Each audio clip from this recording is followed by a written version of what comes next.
صاحب دیوبندیت کی ابتدا کہاں سے ہوئی؟ مختصر وضاحت کریں۔ دیوبندیت کی ابتدا، دیوبندی لفظ کی ابتدا کہاں سے ہوئی یہ کہنا چاہیے۔ دیکھو علماء دیوبند کے 100% وہی عقائد ہیں تو اہل سنت والجماعت کے صدیوں سے چلے آ رہے ہیں، صحابہ، تابعین، تبع تابعین، جو جمہور امت کے ہیں۔ کوئی نیا دین علماء دیوبند نے ایجاد نہیں کیا۔ میں جب جہلم جا رہا تھا نا تو میں نے یہی ثابت کرنا تھا کہ المحند المفند میں کوئی ایک عقیدہ بھی ایسا نہیں ہے جو محدثین کے خلاف ہو، بلکہ جن عقیدوں کو آپ کہتے ہو نا کہ یہ گمراہی والے ہیں وہ تو اجماع امت سے ثابت ہیں۔ سارے اسلاف، تابعین، تبع جو چلا رہے ہیں نا سلسلہ صدیوں سے، سب کا یہی عقیدہ ہے۔ علماء دیوبند نے کوئی نیا دین ایجاد نہیں کیا۔ ہاں یہ نام دیوبندی بعد میں پڑا ہے۔ نام دیوبندی اس لیے پڑا کہ کچھ لوگ بدعت کی طرف مائل ہو گئے، تیجا، 40واں اور اس طرح کی چیزیں شروع کر دیں، تو کچھ علماء نے ان کی مخالفت شروع کر دی۔ یہ پورا ہندوستان میں بکھرے ہوئے تھے علماء، تو کچھ نے کہا کہ یہ صحیح ہے، کچھ نے کہا کہ یہ غلط ہے، کیونکہ قرآن و سنت سے ثابت نہیں ہے، اسلاف سے ثابت نہیں ہے۔ تو جنہوں نے بدعات کی مخالفت شروع کی ان کو لوگوں نے دیوبندی کہنا شروع کر دیا۔ وجہ کیوں ان کو دیوبندی کہنا شروع کیوں کیا؟ اس لیے کیا کہ انگریز نے تمام مدارس ختم کر دیے تھے۔ تو علماء دیوبند نے نہیں بلکہ علماء نے، جو بھی اس وقت اہل حق علماء تھے، انہوں نے ایک انار کے درخت کے نیچے بیٹھ کے تعلیم کا آغاز شروع کر دیا۔ وہی تعلیم جو صدیوں سے چلی آ رہی تھی، کوئی نیا فرقہ ایجاد نہیں کیا۔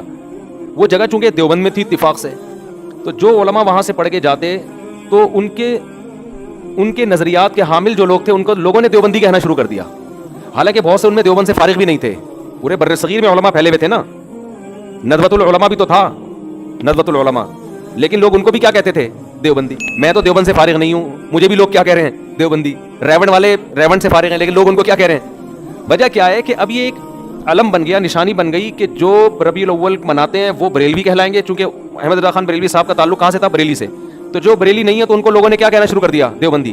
تو اس سے لوگ دھوکہ دیتے ہیں کہ دیوبند فرقے کی بنیاد 150-200 سال پہلے رکھی گئی۔ یہ غلط ہے۔ نام یہ پڑا ہے، یہ پبلک نے نام رکھا ہے ان کا، یہ علماء دیوبند نے بھی نہیں رکھا۔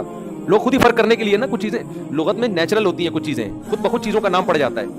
اب اگر آپ اس بحث میں جاؤ کہ لاہور کا نام لاہور کس نے رکھا، قیامت آ جائے گی، نہیں پتہ چلے گا۔ لیکن لاہور تو پتہ نہیں کب سے ہوگا۔ کراچی کا نام ہو سکتا ہے کراچی بعد میں پڑا ہو، لیکن یہ پتہ نہیں کب سے آباد ہوا، وہ ہو سکتا ہے پہلے اس کا نام کچھ اور ہو۔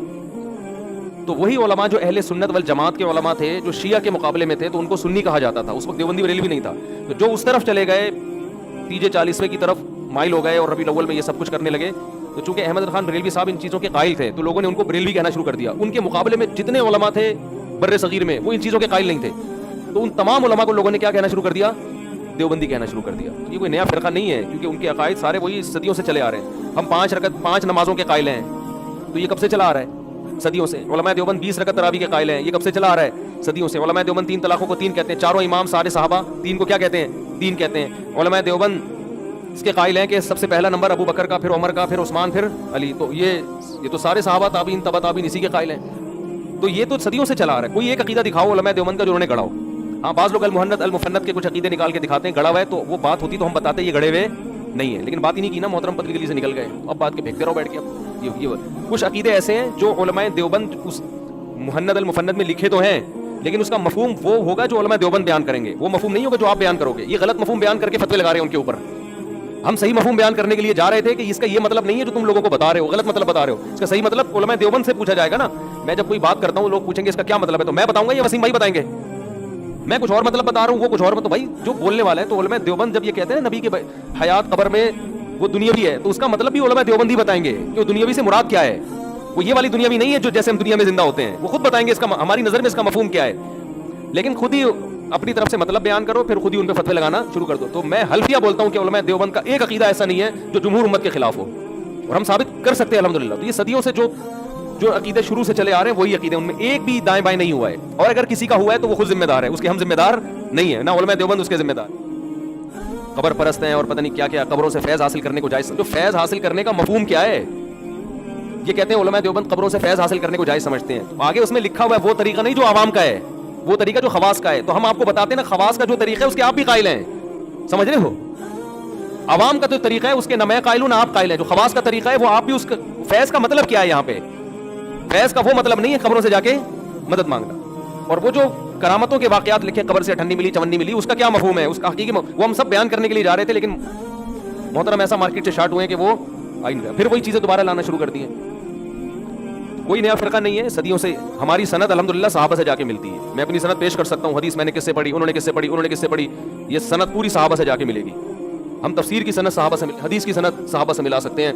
یہی دو چیزیں ہیں نا, قرآن و سنت. فقہ کی سند ہم صحابہ سے ملا سکتے ہیں.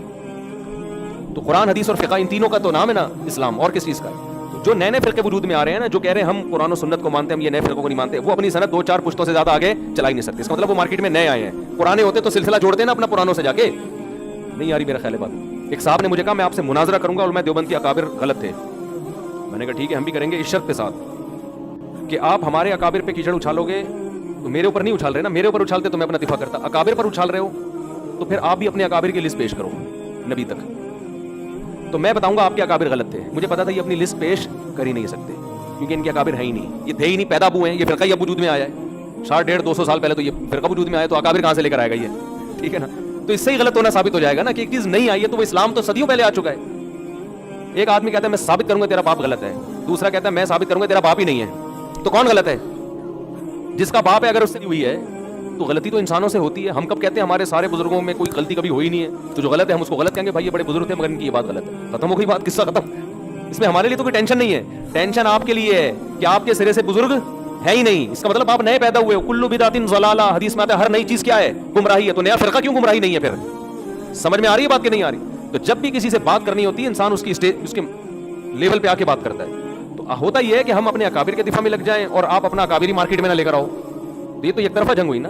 تو اکابر کھیل رہے ہیں, ابا کھیل رہے ہیں, تو آپ, میں اپنے ابا کو لاؤں گا, آپ اپنے ابا کو لائیں گے.